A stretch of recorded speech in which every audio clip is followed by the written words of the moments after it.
Assalamualaikum warahmatullahi wabarakatuh. Halo anak-anak, kita berjumpa lagi dalam Mulang Sejarah. Kali ini kita akan mempelajari materi tentang metode penelitian sejarah. Tujuan pembelajaran untuk materi ini adalah peserta didik mampu menganalisis langkah-langkah dalam penelitian sejarah.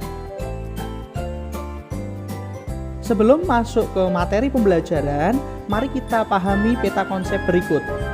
Ada 4 langkah atau tahapan-tahapan dalam penelitian sejarah. Yang pertama adalah tahapan heuristik, kemudian ada verifikasi, kemudian ada interpretasi, dan yang terakhir adalah tahapan historiografi.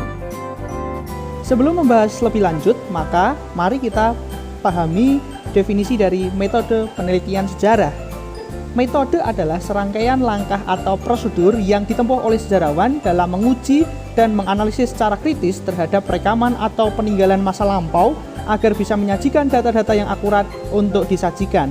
Sedangkan definisi dari penelitian sejarah sendiri merupakan proses yang kompleks karena menyangkut eksistensi, nilai moral, agama, dan kebudayaan suatu bangsa serta manusia pada masa lampau, masa kini, dan masa depan.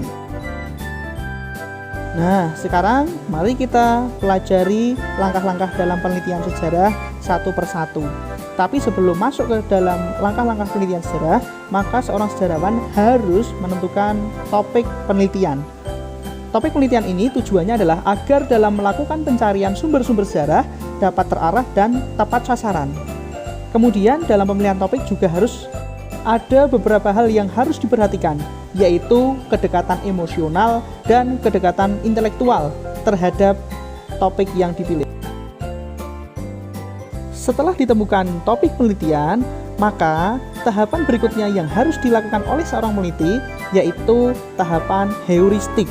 Tahapan heuristik ini merupakan suatu tahapan dalam penelitian sejarah untuk mencari, menemukan, dan mengumpulkan sumber-sumber sejarah, baik sumber benda, sumber tulisan, maupun sumber lisan. Tahapan heuristik ini menurut sifatnya terbagi menjadi 2, yaitu primer dan sekunder. Setelah melalui tahapan heuristik ini, yang diharapkan adalah peneliti sudah menemukan dan mengumpulkan sumber-sumber sejarah yang sesuai dengan topik penelitian.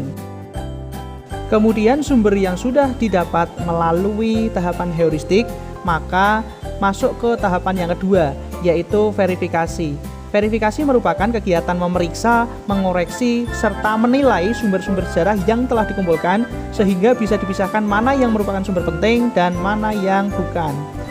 Tahapan verifikasi ini sendiri terbagi menjadi 2, yaitu kritik intern yang merupakan penilaian terhadap keaslian dan kebenaran isi atau materi sumber sejarah baik yang berupa keterangan lisan maupun tertulis. Sedangkan kritik yang kedua yaitu kritik ekstern yang merupakan proses penilaian terhadap bahan-bahan yang digunakan untuk membuat sumber sejarah. Setelah tahapan verifikasi ini, yang diharapkan adalah peneliti sudah menemukan sumber-sumber yang akurat dan sumber yang penting dalam penelitian tersebut. Setelah menemukan sumber yang pasti dalam proses verifikasi, maka yang harus dilalui berikutnya oleh seorang peneliti adalah interpretasi, yaitu penafsiran terhadap sumber-sumber sejarah yang terpilih sebagai bukti penelitiannya.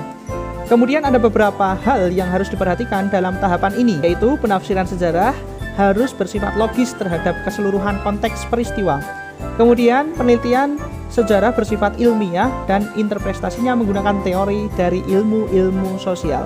Kemudian pada saat interpretasi, penulis atau peneliti harus memiliki keterampilan membaca sumber. Melalui proses interpretasi ini, maka yang diharapkan adalah peneliti sudah menemukan fakta-fakta berdasarkan sumber yang ditemukan. Tahapan yang terakhir dalam sebuah metode penelitian sejarah yaitu historiografi, yang merupakan proses penyusunan fakta-fakta sejarah dan berbagai sumber yang telah diseleksi dalam sebuah bentuk penulisan sejarah. Ada beberapa hal yang perlu diperhatikan dalam penulisan sejarah. Yang pertama adalah bersifat Indonesia sentris atau berpandangan untuk kepentingan bangsa Indonesia. Kemudian yang kedua adalah sesuai dengan perkembangan zaman sekarang atau dapat diterima oleh seluruh masyarakat. Kemudian yang ketiga adalah mengingat bahwa sejarah merupakan bagian dari pembangunan pendidikan karakter bangsa. Kemudian yang terakhir, yaitu memperhatikan struktur dan gaya penulisan sehingga cara penyajian sejarah memiliki unsur-unsur seni serta komunikatif. Demikian materi tentang metode penelitian sejarah.